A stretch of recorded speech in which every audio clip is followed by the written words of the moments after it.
नमस्कार दोस्तों, मेरे चैनल अपडेट्स प्लस में आप सभी का स्वागत है। तो आज हम ये जानेंगे कि एमपीटेट वर्ग 3 में अगर कोई परीक्षा अगर पास करता है तो उसकी पूरी प्रक्रिया क्या क्या होती है। तो यदि आपने वर्ग 3 की परीक्षा दी है तो यह वीडियो आपके बहुत काम की होने वाली है। तो हम शुरू करते हैं। जैसे मान लीजिए आपने एमपीटेट वर्ग 3 की परीक्षा दी, आपका नाम मेरिट में आ गया है, रिजल्ट आया, आप उसमें क्वालिफाइड हैं। तो क्वालिफाइड होने के बाद जो है उसके लगभग 1 महीने बाद आपका डॉक्यूमेंट वेरिफिकेशन होगा। डॉक्यूमेंट वेरिफिकेशन आपका कहाँ होगा? आपको कोई भी ज़िला दिया जा सकता है, वहाँ पे आपको अपने सारे डॉक्यूमेंट जो है लेके जाने हैं, जिसमें 10वीं 12वीं, अपना टेट का स्कोर कार्ड जो आपने परीक्षा दी है उसका रजिस्ट्रेशन फॉर्म, और डीएड या डीएलएड जो भी आपने कोर्स किया है उसकी मार्कशीट और उसके प्रमाण पत्र सहित।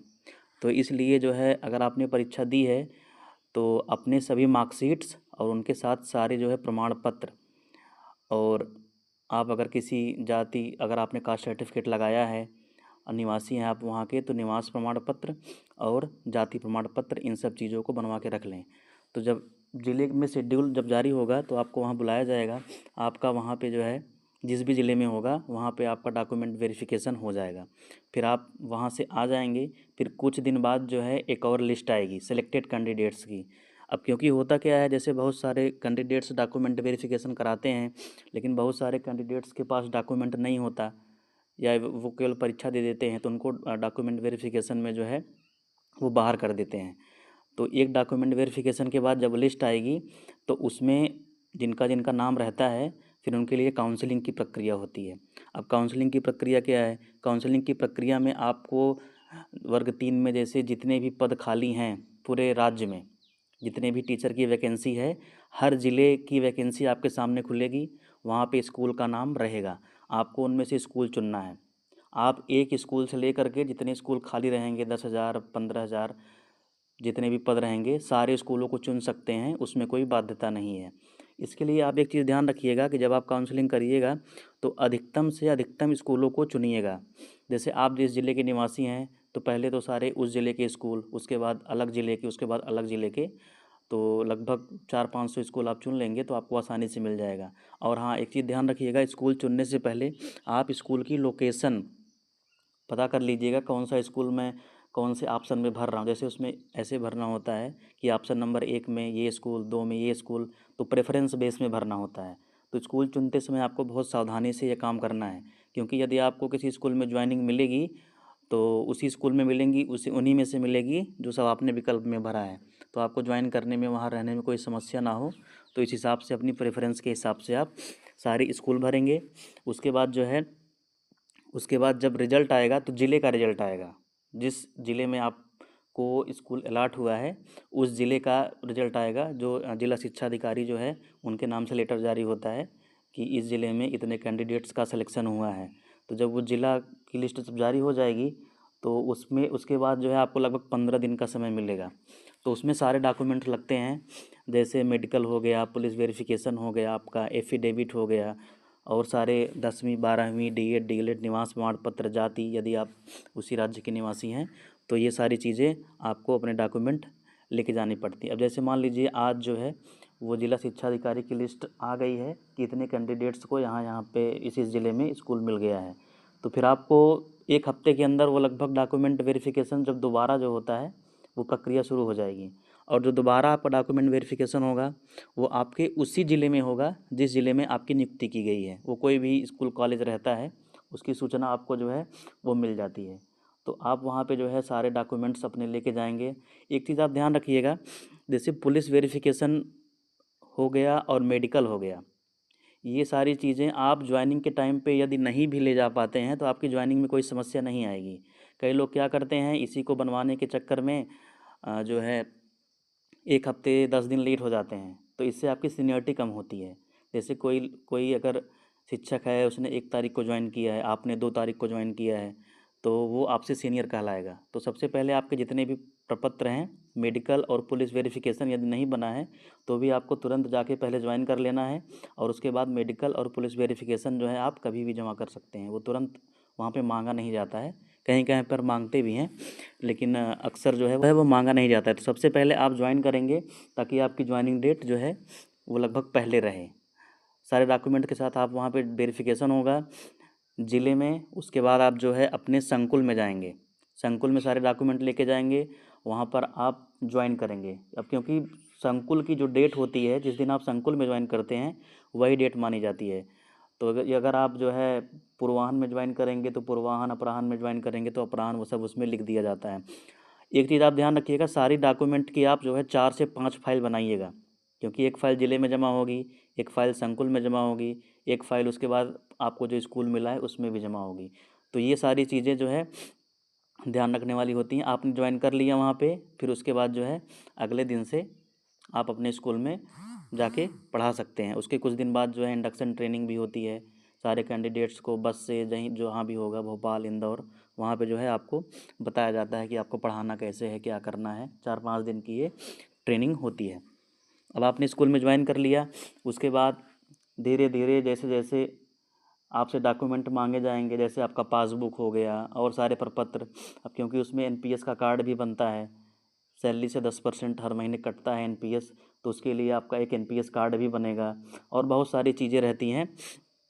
ये सारी चीज़ें हो जाएंगी। उसके बाद जैसे ही आप ज्वाइन करेंगे, आपका यूनिक कोड वो जनरेट करेंगे। यूनिक कोड टीचर का एक होता है, हर टीचर का बनता है अलग अलग, 6 डिजिट का होता है। जैसे पहले के 2 जो अक्षर रहेंगे वो अंग्रेजी की स्पेलिंग रहेंगे और बाद के 4 डिजिट जो है वो अंक रहते हैं। जैसे किसी का यूनिक कोड मैं आपको एग्जांपल के लिए बताऊं तो AB 5142, ऐसे 6 डिजिट का कोड होता है, वो सारे कर्मचारियों का बनता है, वो जनरेट होगा। उसके बाद आपका एनपीएस का कार्ड आएगा और ज्वाइनिंग के लगभग ये मान लीजिए कि 2 महीने तक जो है, 2 महीने के बाद ही आपकी सैलरी मिलेगी। मतलब ज्वाइनिंग डेट से ही मिलेगी, लेकिन ये पूरी प्रक्रिया होने में लगभग 2 महीने का टाइम लग जाता है। अब मान लीजिए सैलरी आपकी आने लगी, तो बड़ा कन्फ्यूज़न रहता है कि कुछ लोग बार बार पूछ रहे थे कि ये 70, 80, 90 का क्या है। तो जब पहले वर्ष आप जब ज्वाइन करेंगे वहाँ पे, तो पहले वर्ष आपको 70% वेतन मिलेगा। अब ये 70% वेतन क्या है? जैसे एमपी में वर्ग 3 का जो बेसिक पे है वो 25,300 है, ये बेसिक पे हो गया आपका। तो इसका जो है 70%, इसका 70% जो है कितना होगा? वो होगा 17,710, ये होगा इसका बेसिक पे। तो मतलब ये 17,710 आपका बेसिक पे हो गया और इस समय 58% डीए चल रहा है। तो उसके हिसाब से जो है 58% इस समय डीए चल रहा है। 17,710 प्लस 58% डीए जो हो गया, ये लगभग 10,000 के आसपास आपका होगा। और उसके बाद जो है 900 जो है आपको एचआरए मिलेगा, हाउस रेंट एचआरए होता है। तो ये सारी चीज़ें मिलाकर लगभग आपका 29,000 जो है इतना बनेगा, ग्रॉस सैलरी 29,000 बनेगी। अब इसके बाद इसमें से 10% लगभग 2,900 रुपये आपका वो कटेगा। 2,900 रुपये जो है इसमें से आपका एनपीएस कटेगा और 2,900 रुपये आपका एनपीएस कटेगा और जो है 150 रुपये आपका जीआईएस कटेगा। तो लगभग पहले साल जो है आपको लगभग 26,000 के आसपास वेतन मिलेगा। पहले साल जो आपका वेतन रहेगा वो लगभग 26,000 आपके अकाउंट में आएगा। हर महीने 26,000 आपके अकाउंट में आएगा। फिर 6 महीने बाद जब फिर एचआरए बढ़ेगा तो ये लगभग 26,500 या 27,000 ऐसे हो जाएगा। तो ये ऐसे बढ़ते रहेंगे। फिर जब आपने मान लीजिए पहला साल पूरा कर लिया, अब आ गया दूसरा साल, तो दूसरे साल में आपको जो है 25,300 का 80% वेतन मिलेगा। 80% में जो है आपका ये लगभग बेसिक हो जाएगा 20,240। इसके बाद इस पे डीए जुड़ेगा, इस पे एचआरए जुड़ेगा, ये सब जुड़ने के बाद जो है इसमें एनपीएस भी कटेगा। पहले साल में आपका वेतन जो है वो लगभग ये मान लीजिए कि 26,000 के आसपास रहेगा। ये इतना आपके हाथ में आएगा कटने पिटने के बाद। दूसरे साल जो है आपका वेतन जो बनेगा, जब आप पहला साल पूरा कर लेंगे तो आपका दूसरा साल शुरू हो जाएगा। तो दूसरे साल आपका वेतन लगभग 31,000 के आसपास बनेगा